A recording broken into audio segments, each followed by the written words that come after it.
दोस्तों ऑक्सीजोन में हम आ चुके हैं और यहाँ पे हम काफी जो सीनियर्स हैं हमारे समाज में, जो हमारे बड़े होते हैं, बुजुर्ग होते हैं, जिनकी हम बहुत रिस्पेक्ट करते हैं, एक बार हम उनसे भी समझने की पूरी पूरी कोशिश करेंगे कि आखिर किस पॉइंट ऑफ व्यू से, किस नजरिए से, किस पर्सपेक्टिव से वो आने वाले अपने नेता को चुनने जा रहे हैं। ठीक है, तो आइए शुरू करते हैं। सबसे पहले सर, आप बताइए, अपना नाम बता दीजिए। रतन लाल माखीजा। रतन लाल माखीजा। रतन माखीजा सर, आप मुझे बताइए कि आपका वार्ड कौन सा है? राजीव गांधी वार्ड। राजीव गांधी वार्ड, वहां पे प्रत्याशी अभी महेंद्र खोडिया। महेंद्र गुड़िया। अभी ये कांग्रेस से कि बीजेपी से? बीजेपी से। बीजेपी तो हाँ। कांग्रेस से। कांग्रेस का भी नीतू घनश्याम नीतू तिवारी घनश्याम तिवारी जी। Okay okay.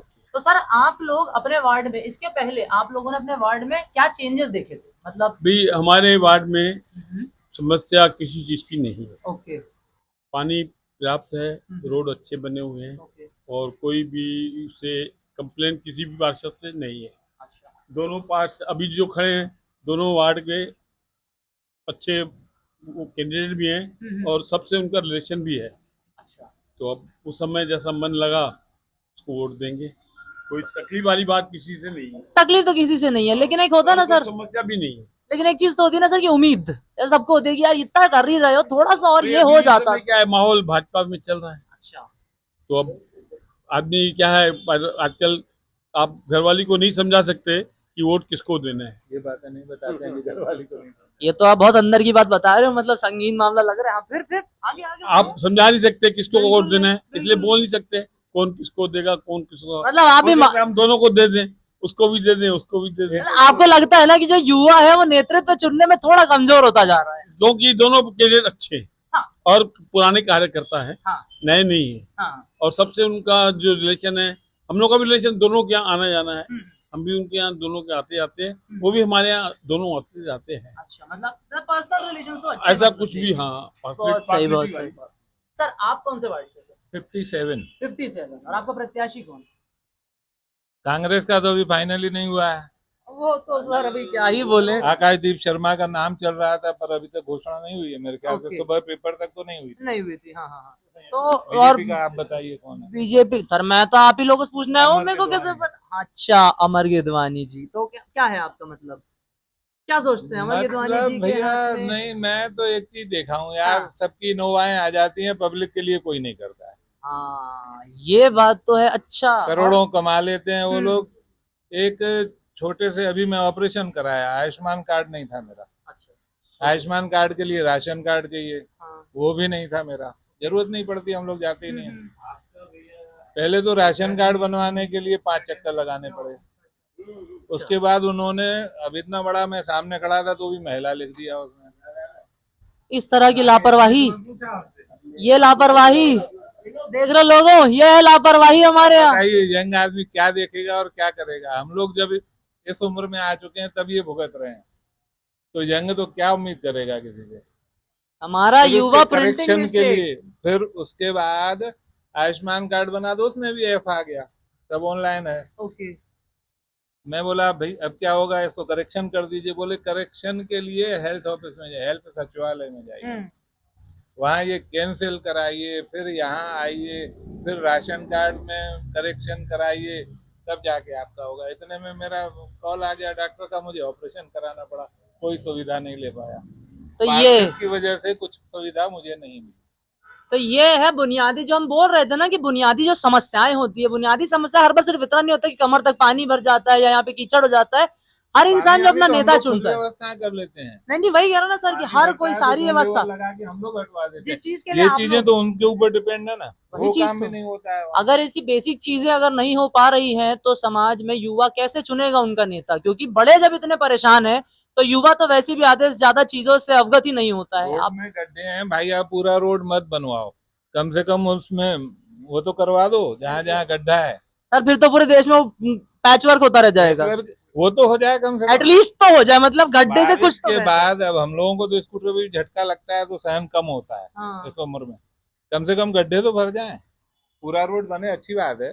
अगर है फंड पर खा जाते हैं, वो कहाँ हाँ मतलब वो तो सर क्या ही फिर। और सर आप बताएं। दे दिया अच्छा, आपका हो गया क्या? अच्छा अच्छा। पर ये मुखिया जी है, अच्छा अच्छा, वार्ड के मुखिया इनका आप बिल्कुल राजीव गांधी लीजिए। का तो आपने दे दिया ना। नहीं नहीं आप नहीं लीजिए नहीं अपना। मतलब वार्ड के मुखिया है सर, आप सब बोल रहे थे वार्ड का मुखिया नहीं, समाज का मुखिया। आप पूरे समाज के मुखिया सर। सर हाँ। प्रॉपर्टी का बिल्कुल सर बताइए, आपको हाँ, बताइए, क्षेत्र बिल्कुल। पूरा आपका है, हमारे सब सही है। आपका सब सही है, कांग्रेस हो चाहे बीजेपी, सब एक ही सब है। अच्छे हैं। सब अच्छे हैं। अच्छा तो काम करने वाला नहीं है। अरे ये बात सच्चाई मारो सच्चाई कि बोलिए। ये बोलना है ना सर, बताइए फिर मतलब आप किसी को भी चुने, वहां पे लोग तो बहुत ही परेशान होंगे करीब करीब बीजेपी आती है। हर बार। हाँ, अच्छा मतलब अच्छा स्ट्रॉन्ग पकड़ अच्छी है वहाँ पे। रमन सब गुजराती समाज, गुजराती रहते हैं। अच्छा तो सर वहाँ पे बाकी सारी समस्याओं में कोई दिक्कत नहीं, सड़क वड़क मतलब समाज वाले तो आपस में मिलके काफी हद तक ठीक कर लेते होंगे, लेकिन जिम्मेदारी तो फिर भी सरकार की है ही, दायित्व तो है उनका। तो वो अपना दायित्व निभाने में थोड़े तो पीछे है ना, रेस में दौड़ नहीं पा रहे हैं ठीक से। मान रहे हो ना ये बात आप भी? हमारे व्यूअर्स से हम बोलें कमेंट सेक्शन में आके जरूर बताओ कि क्या ये समस्या तुम्हारे वार्ड में भी लगातार बनी हुई है। शहर के प्रति समर्पित प्रत्याशी होना चाहिए, वो कोई नहीं होता। राजनीति में समर्पित प्रत्याशी सर, देश के प्रति तो ऊपर हो गया, हाँ। शहर के प्रति वार्ड समर्पित वार्ड तो में रहो। बताओ समर्पण वार्ड नहीं के है आप। प्रति समर्पित तो रहो कम से कम। आपको वही पॉलिटिक्स ही करना है हाँ। तो उसी में जीवन लगा दो, पैसा तो अपने आप आएगा। आ जाएगा फिर, सही बात है सर। थोड़ा सा आपके पास आना चाहेंगे। अच्छा सर ओके सर, पहले आपका नाम? कमल लहजा, सिविल लाइन का निवासी हूँ मैं। वार्ड नंबर 45 आता है हमारा, अब्दुल रऊफ वार्ड, ओके जिसके वर्तमान में पार्षद और मेयर रह चुके हैं एजाज डेबर जी। ओके और अभी वर्तमान में जो चुनाव हो रहे हैं उसमें शायद उनकी धर्मपत्नी को टिकट दिया गया है। और भाजपा से मेरे ख्याल से वार्ड नंबर 45 में प्रीति परताले जी को टिकट मिली। ओके तो ये दोनों नए हैं हम लोग के लिए, पहली बारी शायद वो चुनाव के मैदान में है और बहुत ज़्यादा उनके बारे में कुछ पता नहीं है कि उनका बैकग्राउंड क्या था। एक एजाज डेबर जी की धर्मपत्नी के लिए बोल सकते हैं कि वो मेयर की पत्नी थी, उनके साथ घूमी, उनके साथ बहुत काम की। और पर्टिकुलर हमारे वार्ड में तो मैं ज़रूर ये कहूँगा कि मेयर साहब ने बहुत सारे काम कराए। अभी सर मैं वही यूथ जो थे हमारे उनसे बात कर रहा था, वो भी अब्दुल राव फोर्ट से ही थे। वो कह रहे थे कि एजाज डेबर जी के कार्यकाल में काफी सारा डेवलपमेंट हुआ, उनके नजरों में भी था ये चीज। तो कोई सर अभी, लेकिन एक बात मैं भी आपसे पूछूंगा कि अब क्योंकि वो एक बड़े पॉलिटिशियन हैं, फिर उनके साथ जो फैमिली और बाकी चीजों में समीकरणों में उनके नाम उठ गए, इससे छवि तो थोड़ी बहुत धूमिल हुई होगी, इसका असर तो चुनाव में पड़ेगा सर? देखिए, जब किसी परिवार से कोई आदमी या कोई भी सदस्य अगर राजनीति में होता है तो ये माना जाता है कि उसके परिवार के किसी भी आदमी का जो कृत्य है वो छवि बनाया बिगाड़ सकता है। तो ये तो सर्वविदित है, कोई बात छुपी हुई नहीं किसी से। पर जो रायपुर को जो स्वच्छ रायपुर का जो तमगा मिलना था, और मेरे ख्याल से जैसे हमारे एमपी में पहले भी हम लोग छोटे भाई की भूमिका में है, अब हम लोग यहाँ, लेकिन एमपी में इंदौर सालों से प्रथम स्थान पे आ रहा है। वहाँ के कुछ जो नागरिक हैं वो भी सजग हैं। एक अकेला सिर्फ पॉलिटिशियन ही नहीं है, सबकी जवाबदारी होती है। लेकिन हमारे यहाँ स्वच्छ रायपुर 5वां नंबर 6वां नंबर पे आता है, तो जो सर्वे होता है वो सेंट्रल के लोग आके देखते हैं।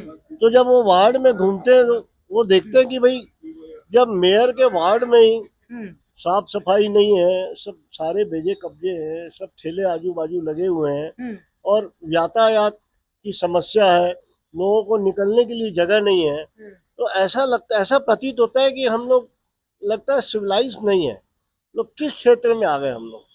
तो बड़ी कोफ्त होती है उस समय। तो सबसे पहला दायित्व तो जो भी राजनीति, जो भी पार्षद बन के आता है उसको अपने वार्ड में कम से कम साफ सफाई, यातायात की व्यवस्था, जो मूलभूत सुविधाएं हैं, जल की सुविधा, और मतलब एक ऐसा कुछ काम करें जिससे रोजगार भी उत्पन्न हो उनके लिए। ये सब छोटी छोटी चीज़ें हैं। और हम ये सुनते हैं कि हम तो व्यापारी वर्ग से आते हैं, लोग बोलते हैं बेरोजगारी, हम तो कहते हैं हमें तो आदमी नहीं मिलते काम करने के। बेरोजगारी कहाँ है, किस क्षेत्र में? वो कहाँ है लोग काम करने वाले? ये जो फ्री बीज जो देती है पार्टियां, ये मेरे ख्याल से अभिशाप है हमारे देश के लिए। ये आज नहीं तो कल बड़ी समस्या बन के उभरेगी ये बात। मैं कहता हूं कि भाई आप लोगों को फ्री चिकित्सा दे दो, फ्री शिक्षा दे दो, कोई भी चीज ऐसी फ्री मत दो कि जिससे वो पंगु हो जाए। मैं ये चाहता हूं कि भाई आप अगर मुझे अपने परिवार की बात बताता हूं आपको कि जब भी कोई काम सौंपा जाता था, जब काम करके आते थे तो उसके एवज में 8 आना 1 रुपया हमारे बड़े देते थे और ये समझाते थे कि भाई ये काम करके आया इसलिए तो ये इसका मेहनताना है। और बिना उसके काम के कभी कोई सुविधा नहीं दी जाती। तो ये जो सरकार जो योजना ला रही है, ठीक है, अपना दृष्टिकोण हो सकता है। ये मैं ये नहीं कहूँगा कि भाई जब सरकार दे रही है तो कुछ सोच समझ के ही दे रही है। अगर किसी को प्राप्त नहीं है तो कम से कम उनका ध्यान रखा जा रहा है, लेकिन वोट के एवज में ये अगर दिया जाएगा तो ये इसको चुनाव आयोग को भी देखना चाहिए। तो क्या आपने ऐसा कोई प्रॉब्लम फेस किया है कि आपने लेबर को एम्प्लॉय किया है, अब उसको सरकार ने पैसे दे दिए है, वो अपनी दिहाड़ी करने के लिए जिम्मेदारी नहीं ले रहा है, काम करना है तो करना है, पैसा मिला तो मिला, नहीं मिला तो नहीं, एवज में आप क्योंकि बिजनेस क्लास से तो नुकसान जो है अंत में आपका होगा अगर आपका लेबर नहीं आएगा प्रॉमिस करके कि कल मेरा इतना लोडिंग है, मैं नहीं, वो नहीं आ पाए। तो क्या आपने इस तरह की समस्याएं झेली हैं कि वो तो अपने आप में पर्याप्त तो खुश हो गया है, अब उसे तो मेरे काम की जरूरत नहीं है, तो वो आराम कर रहा है? निसंदेह मैं आपको एक छोटी सी बात से अपनी बात रखना चाहूँगा। ये तो हम तो देख ही रहे हैं, जो प्रश्न आपने किया है तो मैं तो देख ही रहा हूँ, सारे मेरे साथी देख रहे हैं, पूरा मोहल्ला देख रहा है, शहर देख रहा है। अभी आप ये निरंतर देखेंगे। अब 1 तारीख से कल प्रचार शुरू होगा और ये 11 तारीख तक 10 तारीख तक जाके थमेगा। और इस बीच में मेरे यहाँ नहीं, मैं सोचता हूँ जितने लोग भी यहाँ बैठे हैं सबके यहाँ ये समस्या आएगी। किसी के यहाँ काम वाली बाई नहीं आएगी, किसी के यहाँ मजदूर नहीं आएगा, किसी के यहाँ लेबर नहीं आएगी। पता लगाएंगे आप क्या, तो वही फलाने की पार्टी के साथ झंडा लेके उनकी जिंदाबाद करने। तो ये जो चीजें हैं ये हर व्यक्ति को समझना चाहिए। उनको सिर्फ इतना पता होना चाहिए कि मेरा वोट का अधिकार है। वोट के अधिकार की महत्ता जब समझ में आ जाएगी तब ये ऑटोमेटिकली ये सब चीजें बंद हो जाएगी। और सबसे बड़ी बात यह है कि प्रत्याशियों से भी मैं निवेदन करूंगा कि वो प्रलोभन न दें, क्योंकि अगर सब बंद कर जाएंगे तो ऑटोमेटिकली जो अच्छे लोग हैं, जो काम करने वाले लोग हैं, वो सब चुन के आएंगे। और एक और अच्छी बात पार्टी फोरम से भी हम कहेंगे कि आप जितने प्रत्याशी चुनते हैं कम से कम वो मैट्रिक पास हो या ग्रेजुएट तो हो कम से कम। ये बहुत जरूरी बात है सर, ये बहुत या जिनका व्यवहारिक ज्ञान बहुत अच्छा है आप उन्हें दे दो। मैं ये नहीं कहता कि पढ़ा लिखा ही आदमी कंस्ट्रक्टिव होता है, सामाजिक सद्भावना वाला हो, व्यवहारिक हो, उसमें लगन होनी चाहिए, उसमें सेवा होनी चाहिए। तो ये जो हमारे धर्म में कहे गए हैं ना 2-3 बातें जो हैं वो बहुत जरूरी है। एक तो सरल हो, सहज हो, उदार हो, मिलनसार हो, सेवा भावी हो, किसी के दुख दर्द को समझे, करुणामयी हो। ये सब चीजें एक उसमें होगा तो हमारा देश अपने आप तरक्की करेगा।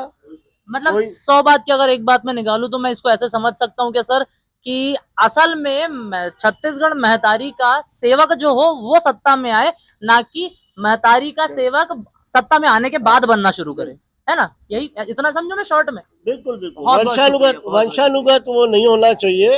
देखिए अब हमारी पारी हो गई खत्म, हम लोग तो सब सीनियर सिटीजन है, ठंडी हवा खाते हैं, गार्डन में घूमते हैं, बहुत अच्छा वातावरण है यहाँ। और मैं तो पिछली सरकार को भी धन्यवाद दूंगा जिन्होंने शहर के बीचों बीच इतना सुंदर विशाल एक गार्डन बना दिया है जो सबकी सुख सुविधा के लिए है। यहाँ सर पिछली सरकार को धन्यवाद दे रहे मतलब कांग्रेस में? देखिए ये शुरुआत तो बीजेपी के शासन से हुई थी। ओपी चौधरी साहब का एक विजन था और भी विजन बीजेपी का था, मूर्त रूप जो है कांग्रेस की सरकार ने दिया। और हम सिर्फ ये मूलभूत आवश्यकता चाहते हैं, कोई भी दे समाधान, हमें किसी पार्टी से कोई वो नहीं कि भाई उसने दिया है उसने दिया। मूलभूत आवश्यकताएं जो होती है सीनियर सिटीजन के लिए, आज सीनियर सिटीजन का एक भी ऐसा कोई फोरम नहीं है जहां सुनी जा सके, चाहे वो कर का मामला हो, चाहे न्याय का मामला हो, चाहे उनकी चिकित्सा का मामला हो, सुख सुविधा का मामला हो, भगवान भरोसे है। तो जैसा कि आपने देखा कि हम गार्डन पे आए तो यहाँ पर जो सीनियर्स हैं, जैसा कि मैंने आपको बड़ा बताया कि समाज में वो तबका बहुत जरूरी होता है जो हमें आशीर्वाद देता है, हमें मार्गदर्शित करता है। उनकी भी काफी सारी समस्याएं हैं और ये कोई भी राजनीतिक किस्म की समस्या नहीं है, ये समस्या है बुनियादी। और बुनियादी समस्याओं में बहुत प्रकार की समस्याएं होती हैं। अक्सर जो लोग होते हैं वो दो परचमों के बीच के झगड़े में बुनियादी समस्याओं को भुला देते हैं, जरूरत जनता की जरूरत को भुला देते हैं। लेकिन आज हम कंटिन्यूसली जनता की जरूरत क्या है और जनता की बात क्या है कंटिन्यूसली कवर कर रहे हैं, तो आप बने रहिए हमारे साथ।